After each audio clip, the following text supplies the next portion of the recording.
Na,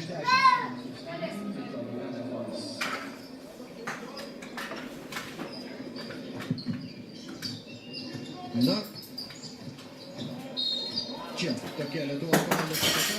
Penketas tas pats, kuris baigė pirmąjį ketvirtį Lietuvos komandoje. Ir pražanga, kuri dabar baigėsi dviem Roberto Javtoko baudų metimais.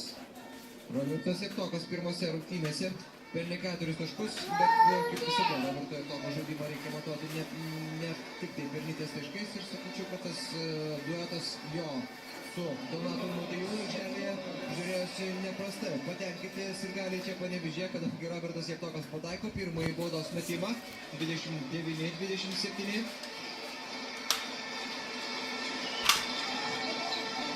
Ir antrasis baudos metimas taiklus.